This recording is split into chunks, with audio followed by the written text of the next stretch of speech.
Hello, everyone. Dr. Vicky here, speaking to you from the Seeds of Transformation Healing Center in Wareham, Massachusetts. It's time for Taroscopes. We'll be doing the Taroscopes for the sign of Capricorn. That's Capricorn Sun, Capricorn Moon, Capricorn Rising for the month of August. Before we do the tarot, we'll look at a little astrology. We'll do an oracle pull, and then we'll do a card reading with the Druid Craft Tarot. Let me just take a sip of my coffee. Oh, first cup of hot coffee this morning. So, all right, I'm going to pull us closer. I have my Capricorn Ultra behind me with my Capricorn painting that I did back in 22. That was my 22 creative spark.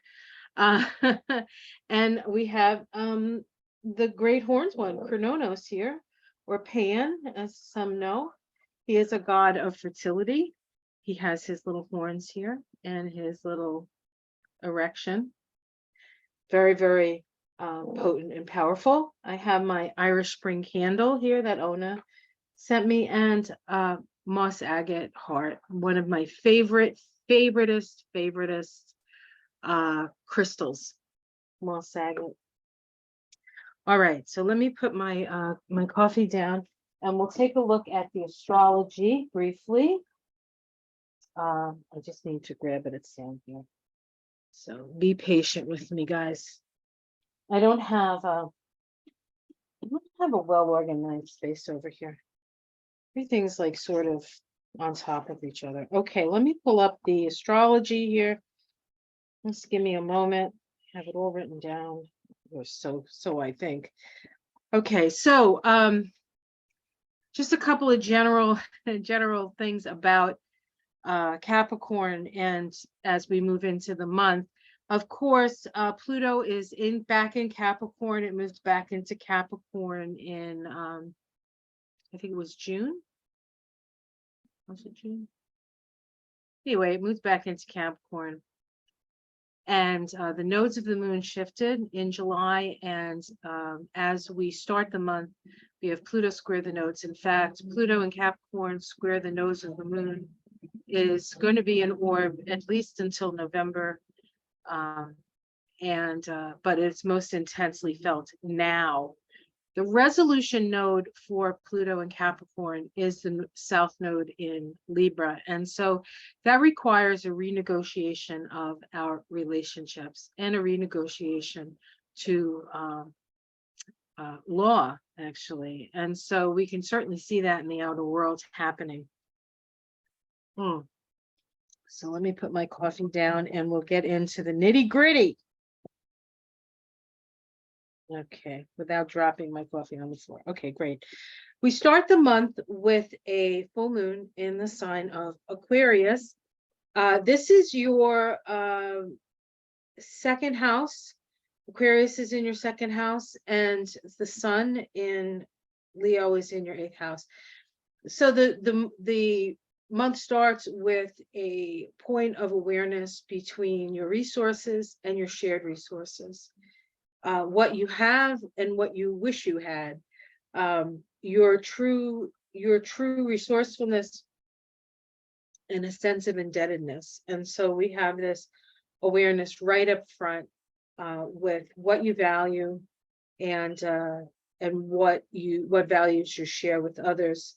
The first day of the month is very active. We have 3 major things happening, and then the rest of the week of that week is sort of teasing that all out. We also have a trine between Mars and Jupiter. Mars in Virgo, Jupiter in Taurus. This is your you have Mars right now in Virgo, which is moving through your 9th house, and Jupiter in Taurus is moving through your 5th house. So there's an increase in creativity. There can be an increase in your family. And maybe costing you more. It might be, giving your kids money. So it's costing you a little bit more money. But we do have 3 important trines with Mars. We have Mars trine Jupiter, we have Mars trine Uranus this month. We have Mars trine Pluto. And it's all happening in your fire houses, which is who you are, your progeny, your creativity, and your beliefs. So that's all getting activated through these trines, through these earth trines. And so earth trines can bring, you know, money in and things like that. But it has to line up with who you are, what you believe, and your own creative ability to express yourself. We also have on the same day, we have Mercury opposite Saturn. Mercury, of course, is in, well, of course, we don't know. Mercury's in Virgo. Saturn, of course, your ruling planet is in Pisces, which I didn't mention at the beginning. Saturn doesn't really cotton being in Pisces, but it is the last sign of the zodiac. So Saturn through Pisces is an opportunity for the dissolution of those structures that no longer serve, waiting for a new birth when Aries moves into, when Saturn moves into Aries, which I think it first does in 2025. So we have some time. There's things sort of just dissolving away, structures dissolving away that are no longer necessary for all of us, not just for you, Capricorn, but you're definitely feeling it. And it is this Saturn in Pisces is moving through your third house, and your third house can be it's the house of the mind, but it's about like what you learned about yourself when you were younger, and so it could be there could be some dissolution happening there, which in a lot of cases is not necessarily a bad thing, because we're not always the information we get when we're children isn't always exactly who we are. It's kind of who we either try to move away from or prove them wrong, or sometimes we eat it up, with a spoon, but it doesn't always mean that it's healthy for us. So we're making our own mind up here. And of course, as a Capricorn, actually, as a Capricorn, you probably came in with your mind made up already. Capricorns tend to come in old and leave young. So, and part of being young is to let go of judgments that you have about yourself. So that can be happening through this period as well, which I think is a good thing to be happening. Week 2, we have a Sun Jupiter square. We can get a little overconfident in things. We have to be careful about not getting indebted with that combination. We also have Mercury make a trine to Jupiter. That's a lovely energy. It's our mind has two parts. It has the reasoning mind and the intuitive mind.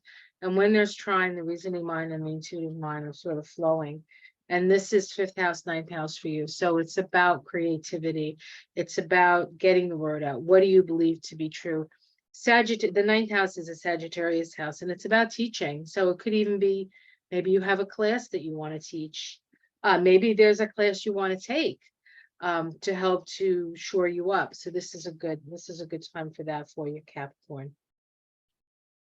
That's the second week. Week 3, we have a conjunction between the Sun and Venus. Venus is retrograde in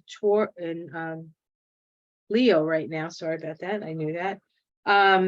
This is your 8th house. This is your house of indebtedness. This is your house of shared resources, shared values, as it were. This is, anytime things are moving through the 8th house, it's really, really deep. And you have to dig, but Venus is retrograde, so it's retrograde in that house. So you have been digging, you've been mucking the stall, so to speak, or digging in the ground looking for the treasure.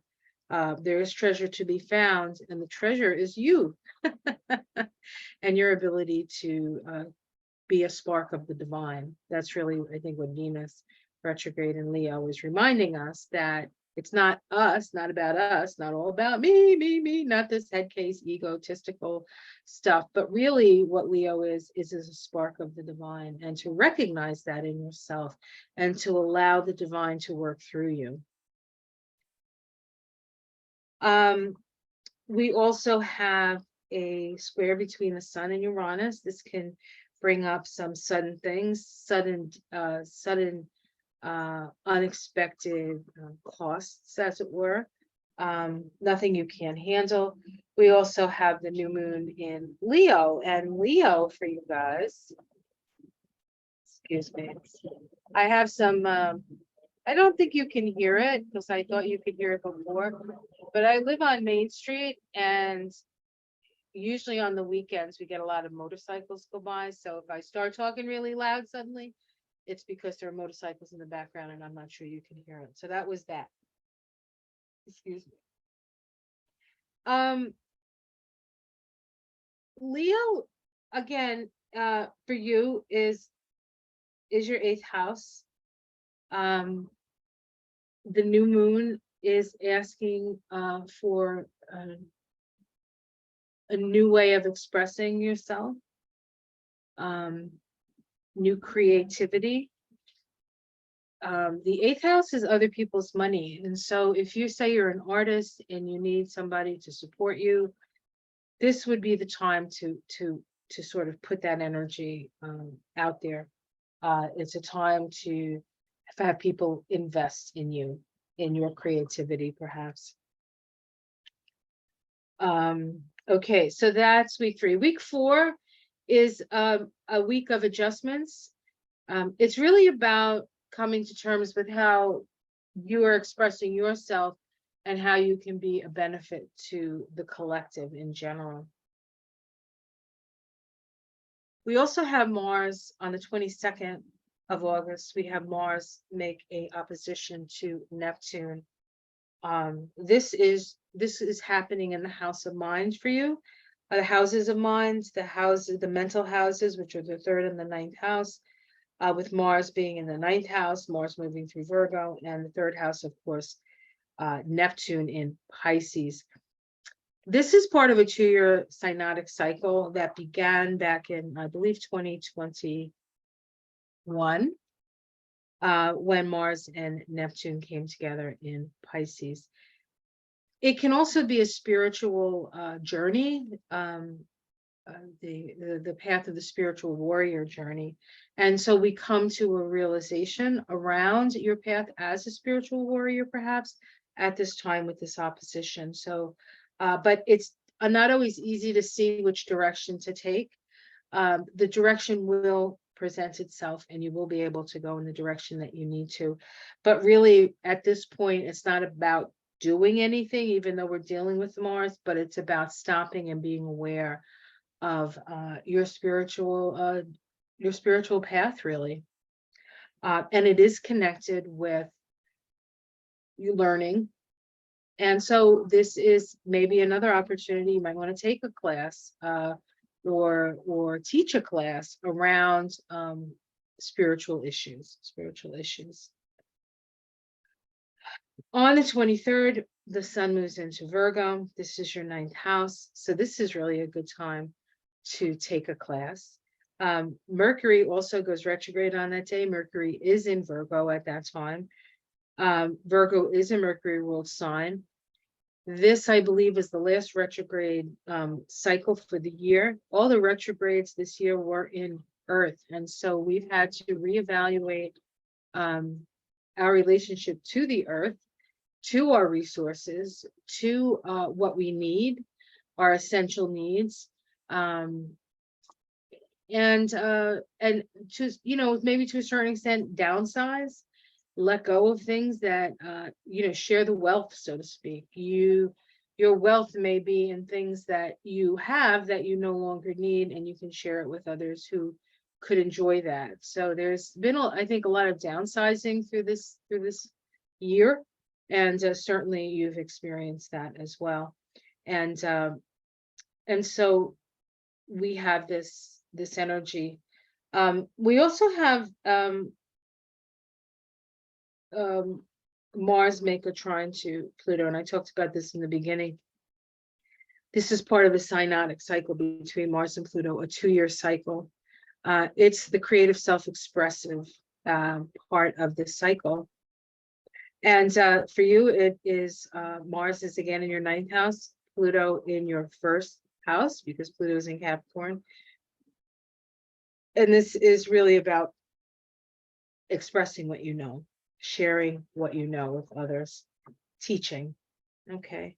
And coming together with others who know things and then learning from them. So it's this mutual, instead of a mutual admiration society, it's a mutual educational society. And of course, this is fire. This is happening in the fire houses for you. So it is about it's about creativity and connection to spirit and connection to spirit. And then we end the month with Mars moving into Libra. This is your 10th house. So this is more energy into your career, perhaps. And we have a full moon in Virgo Pisces, which is again that the axis of the mind, the 9th and the 3rd house. And so realizations around that, perhaps realizations around what needs to be made, but what adjustments need to be made in the way you think about things and what needs to be healed in the way that you think about things. So that's the story, Morning Glories, for astrology for Capricorn.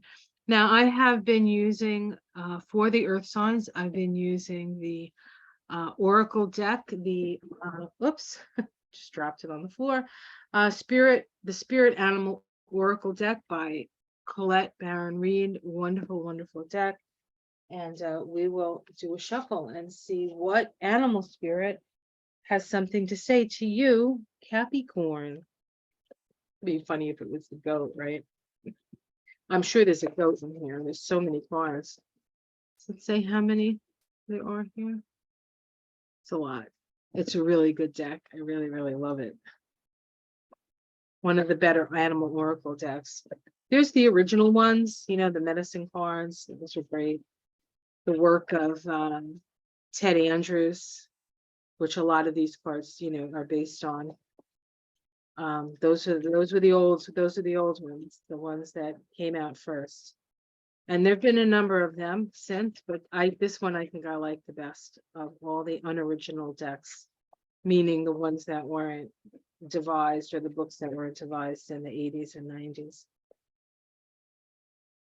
She does some really good work, this woman. Her decks are beautiful. This is through Hay House. If you want to know, I'll put it in the description so you can look for it yourself. But the artwork is just lovely. Even the back of the cards are beautiful. I'll show you the back of the cards in a second. All right, let's see.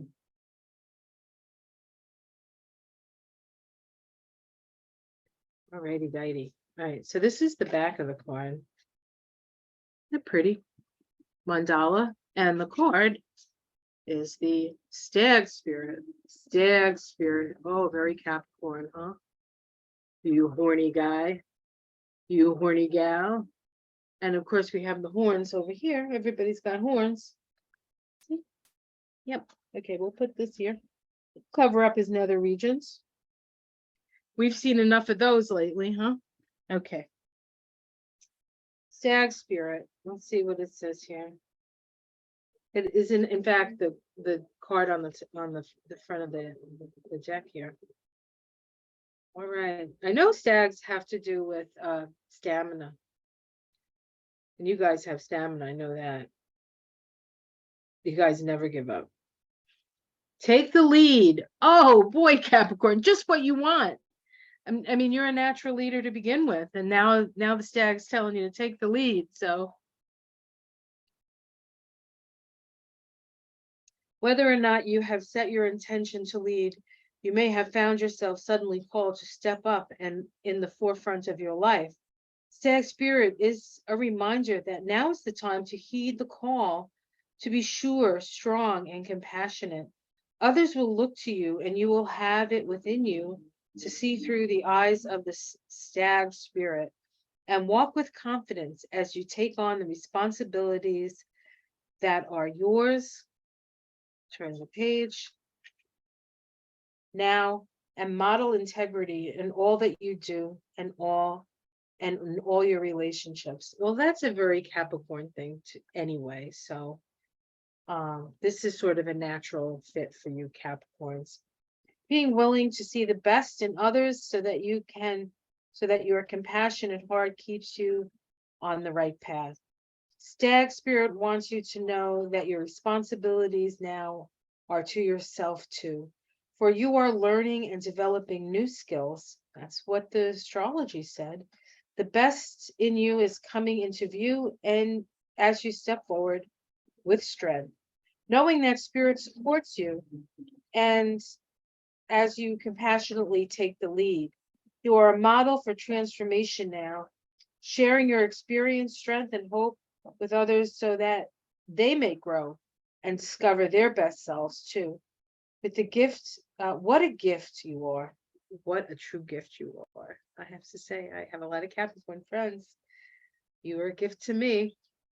Stay humble and authentic and walk your talk, for this is how a wise leader leads.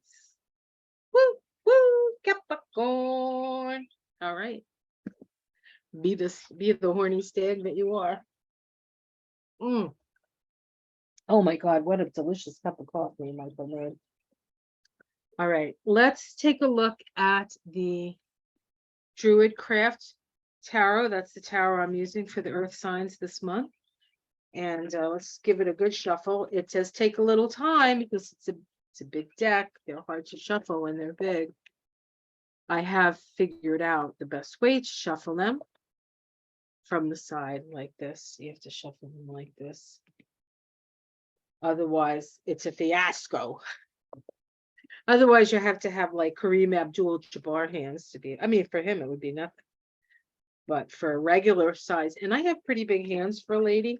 For lady hands, like there's a man hands, really.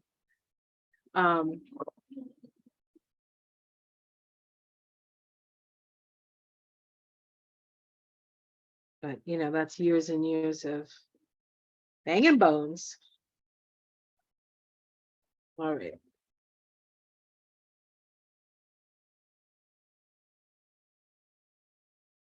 Oops. Okay. All right, still recording. I did some weird thing to my computer. I love it. What a wonderful way to start. The Ace of Cups. Happiness, blessings coming from spirit, pouring down upon you. I love that. Is there something in the way of that? What challenges that? The Queen of Wands. Huh. Interesting thing to challenge. Let's see what this is about.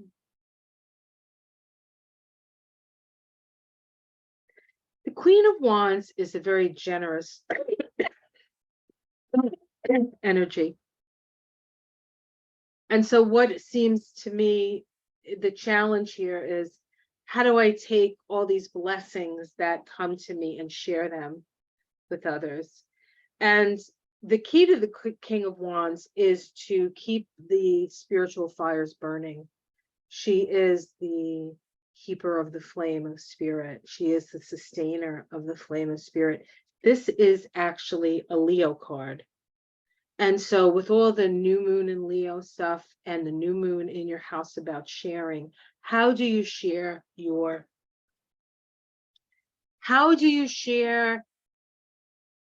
blessings? That's the challenge. How do I share my blessings with others? We have underneath it all, we have the King of Wands. So you are pretty well set up. You have worked hard. You have protected your realm, so to speak. You have agency. You have agency. This is an Aries card. And it comes from this sense of being brave enough to do perhaps what other people are not necessarily brave enough to do. You know, the King of Wands is very entrepreneurial. It's an Aries card. It's a cardinal card, just like you, a cardinal sign. And so all these benefits that are coming your way are based on the fact that you're willing to take the chance on the opportunities as they come to you. Let's see what's in the past. Moving away from troubled waters. This is about finding calmer waters. You're bringing the swords with you, so all the knowledge that you've had through struggle, and you've sort of maybe even been hiding out a little bit, or getting away from the fray, most recently. Let's see what's in the sky. The Three of Wands. This is about opportunities.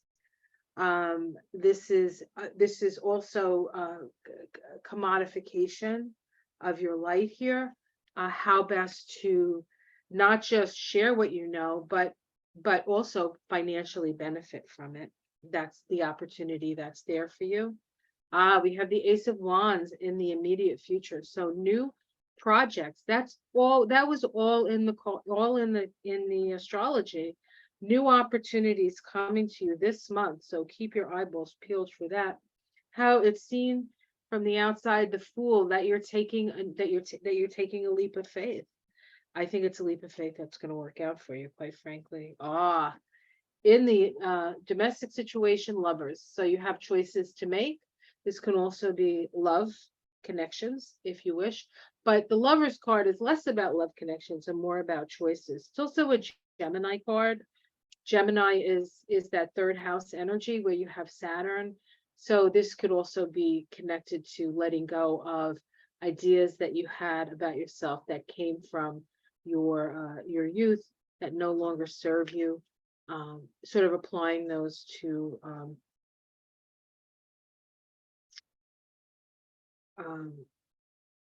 your life and to your home life. I like that. I like the Lovers in the choices to be made. Maybe you're making a choice about your home. Maybe you're thinking of moving to another place. Maybe, so there are choices that are being made here in your domestic situation. Hopes and fears, the Seven of Swords. That if somebody's trying to screw you or be dishonest, you'll see it. Look at this, the King of Pentacles, the Capricorn card, guys, in the Capricorn outcome. You're going to be very well, another king. So we have a lot of dominion here. You're in good standing. You're in good stead right now. Let's see if we can pull a major arcana. We have the Ace of Swords, the Eight of Cups, and the Eight of Wands. So no major arcana, but this is about making decisions about where you want to keep putting your energy and where you don't. Okay, so there's that was further on that, but not necessary, because I think the King of Pentacles at the end was sufficient. Justice. Underneath it all, balancing of the scales. You're being rewarded. Two of Cups. Maybe there is a relationship coming into your life. And another two, the High Priestess. This is about knowing. This is about information that was not known coming in to your consciousness. You can choose to share it or not. You don't have to. But it is a powerful wisdom card, and it is about being connected to spirit. So I have to tell you, Capricorn, these cards are spectacular. Your astrology, a little bit more challenging perhaps, but man, it's going to be a good month for you. And I want you guys to enjoy it, because you deserve it. All right, love it. I'm thinking about all my Capricorn friends. I'm like, yes. All right, Cappies. Cappy dappy Cappies. Nappy Cappies. Have yourself a wonderful month. Like and subscribe if you would. If you'd like to support my channel, you can become a patron. There's a link below. You can just give me a thumbs up and share. I've reached 10,000 subscribers. So thank you for all my new subscribers, for all my old faithful subscribers. Not old as in age, but faithful, old as in been with me for a while. As always, have a wonderful month. Stay cool if you're in a hot place. Stay warm if you're in a cool place. Take care of yourself. But I see success, success, success on the horizon for you guys. And I know it's been a long slog, so congratulations. Take care, everyone. Namaste.